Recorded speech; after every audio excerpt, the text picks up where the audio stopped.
Մայրենի, 4-րդ դասարան, դաս 35, Վիկտոր Դրագունսկի, մանկության ընկերը։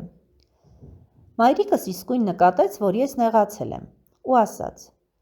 «Ապա մի սպասիր, կարծես լավ միտք ունեմ, ապա, մի րոպե սպասիր»։ Եվ նա կռացավ ու բազմոցի տակից հանեց մեծ զամբյուղը, որի մեջ իմ խաղալիքներն էին։ Դրանցով ես այլևս չէի խաղում, որովհետև մեծացել էի։ Մայրիկս սկսեց զամբյուղի մեջ ինչ-որ բան փնտրել, և այդ ընթացքում ես տեսա իմ հին, փոքրիկ տրամվայը,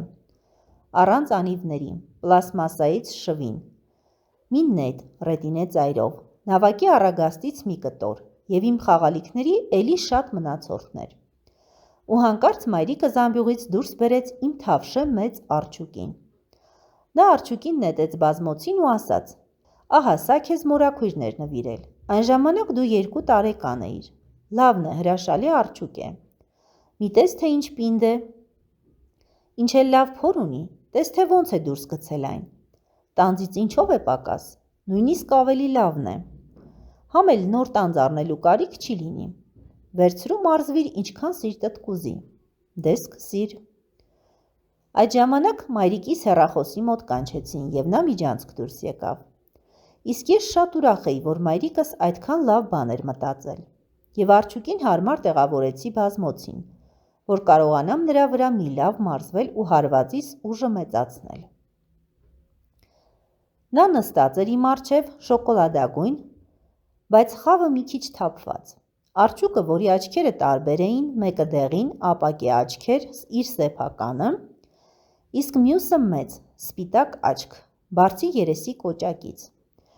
Ես չէի էլ հիշում, թե երբ էր այդ աչքը հայտնվել արջուկի երեսին։ Բայց դա կարևոր էլ չէր, որովհետև արջուկն իր տարբեր աչքերով բավական ուրախ նայում էր ինձ։ Փորը դուրս էր գցել, ձեռքերն էլ բարձրացրել վեր։ Ասես կատակում էր, թե ահա նախապես հանձնվում եմ։ Ես նայում էի նրան ու հանկարծ հիշեցի, ինչպես վաղուց, շատ վաղուց ես այդ արջուկից մի րոպե անգամ չէի բաժանվում։ Նրան ամենուր ինձ հետ էի տանում։ Ճաշելիս սեղանի մոտ իմ կողքին էի նստեցնում ու գտալով շիլա էի տալիս, և նրա մռութն այնքան զվարճալի էր լինում, երբ ինչ-որ բան էր քսվում, ասենք շիլա, կամ էլ մուրաբա։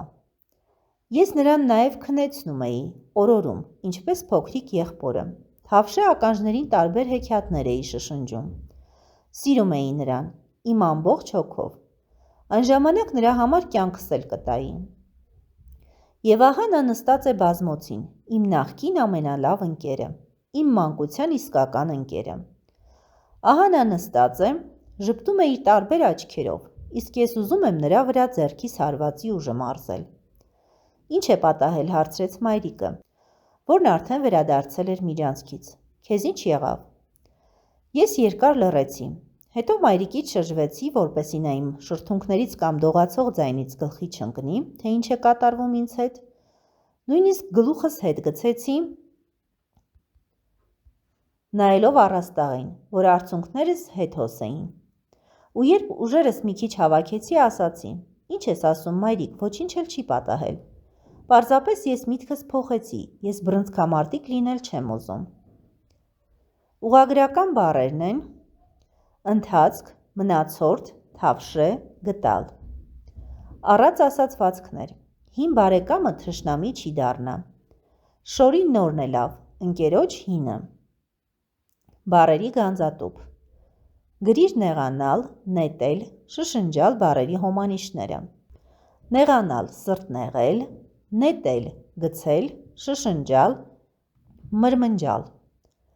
Բացատրիր դուրս բերել, գլխի ընկնել, գլուխ տալ դարձվածքները։ Դուրս բերել